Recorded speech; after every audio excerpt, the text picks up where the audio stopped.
साथियों, ये वीडियो आपको दिखाई दे रहा होगा, ये वीडियो आपको बिल्कुल आकर्षित करने वाला है, आपको अट्रैक्ट करने वाला है और प्राकृतिक वीडियो है, नेचुरल वीडियो है। ऐसा वीडियो बहुत ही कम मिलता है, चिड़ियाघर में मिलेगा, लेकिन चिड़ियाघर नहीं है, ये हमारा घर है।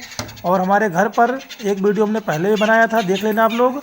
ये चिड़िया देखो हमारी खिड़की पर आ गई हैं और बहुत तेज़ी से चौं चौं चौं चौं चौं चौं चौं चौं चौं चौं चौं चौं करती हुई है। और ये देखो, जो खिड़की का कांच लगा हुआ, कांच में सब झगड़ा कर रही हैं, अपनी परछाई से लड़ रही हैं। तो चिड़ियों की आवाज़ से बिल्कुल बहुत ही अच्छा लग रहा है, बहुत ही प्यारा लग रहा है।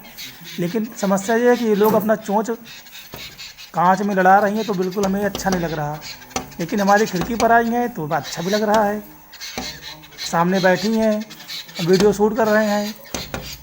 ये लोग देख नहीं पा रही हैं क्योंकि अंदर से बाहर तो दिखाई दे रहा है, लेकिन बाहर से अंदर दिखाई नहीं दे रहा है, इसलिए हम वीडियो बना पा रहे हैं। दोस्तों, अगर आपको वीडियो हमारा अच्छा लग रहा है, चिड़ियों की चहचहाहट अच्छी लग रही है, गांव की सुंदरता, ब्यूटीफुल, और जो चिड़ियों की, पक्षियों की नेचुरल आवाज़ जो आपको अच्छी लग रही है, तो आप लोग हमारे चैनल को सब्सक्राइब, लाइक, शेयर करना बिल्कुल ना भूलें। अगर आप हमारी मदद करना चाहते हैं तो आप लोग हमारी मदद करने के लिए ज्वाइन बटन दबा सकते हैं। वहाँ से आप जो भी मदद कर सकते हैं, अपनी इच्छा से कर सकते हैं। थैंक्स बटन से भी कर सकते हैं। नमस्कार, जय हिंद।